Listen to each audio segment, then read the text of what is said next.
This is a video you guys have never seen before on my channel. You've seen me rank all the controllers on my channel before, but I never really ranked all the handhelds I ever owned. So I will be going ahead and ranking every single all of them. Now, real quick, I will be including the Wii U gamepad since it is a true handheld. And I won't be including the Switch as it's a hybrid console, not a real handheld. So with that, let's get this list going. Taking the 8th place is the Game Boy Color. I don't think anyone's surprised that this is the last handheld on the list, because it's just not really that much of a comfortable handheld. It's literally a vertical position. And worse yet, there's no backlight. How am I supposed to play games when there's no backlight?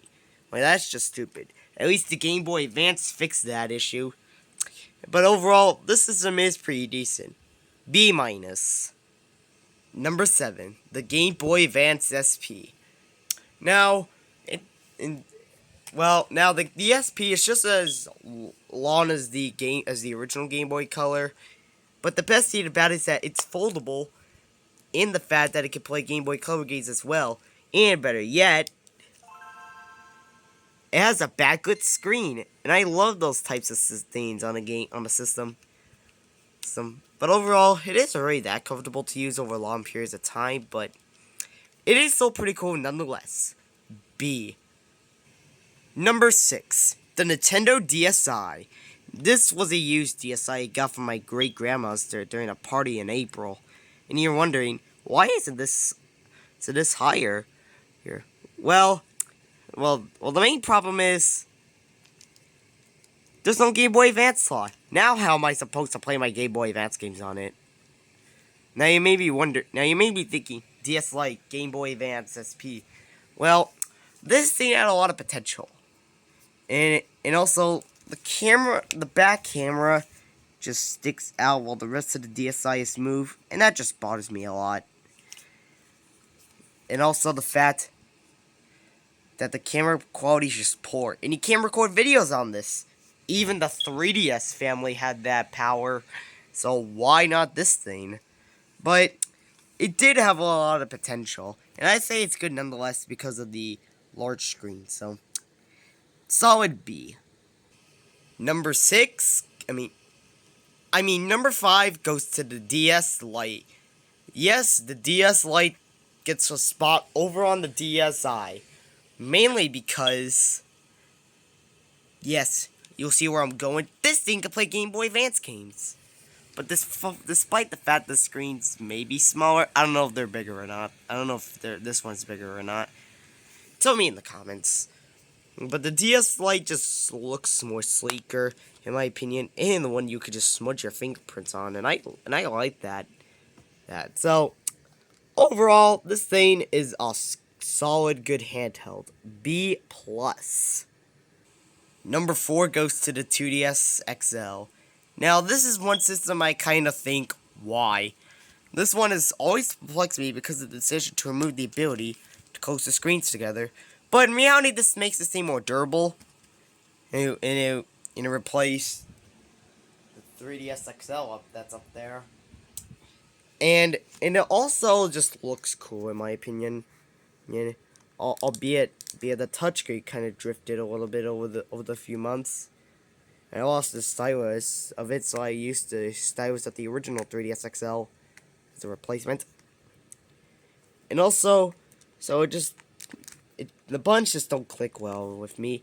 But overall, the system is a good replacement for the original Super Smash Bros. 3DS XL. So overall, I say the system's nice. A-. Taking the bronze, we have the original 3DS the original 3DS. And now we're at the first 3DS family. Well, it definitely looks a little clunky on the outside. There is a lot happening on the inside. You got the circle pad, the D-pad, the select and start buttons, and home button as well. Power button. The buttons look a lot cleaner. And you got the 3D slider, albeit the 3D isn't as perfect. And I got this in July of last year, so this thing is technically 1 year old. Almost as old as my PS1. But overall, the 3DS actually did a pretty good job resurfacing 3DS era until this guy returned. So overall, this is a pretty decent system. A. Solid A. Taking the second place is the Wii U gamepad. I'm pretty sure no one's surprised that this is second place because this thing is the best handheld, the second best handheld after the number one spot. And this thing's literally the largest handheld I own. Much larger than the 3DS XL. And they did a great job with the D-pad, to be honest. It just feels nice. Although analog triggers would have been appreciated. But otherwise, this gamepad is a gem. Hang on, I'm trying to pause this. Oh, there we go. And number one goes to... Yeah, I don't think anyone's surprised that this is number one. I mean, this was the return of the 3DS XL lineage. Albeit, it has the power to play Minecraft, and it has a neat little C-stick. Could have been larger, but it's decent. And there's also the ZR and ZL buttons. Those are a very nice touch. And it just looks better in general. So, yeah. And it's the best 3DS you'll ever get. So, that's why I rank it the number one spot of my list of handhelds ranked. Well, Hot Mama was at a whole lot of new stuff to learn from me. It was pretty awesome diving into my handhelds for a little bit. But I did mention my PS1 and Switch a bit because of those cameos, but overall, this thing is a pretty solid video. And also, the 3DS XL gets an A+ from me. So yeah, that's basically the video. So, Retinator Productions out. Bye!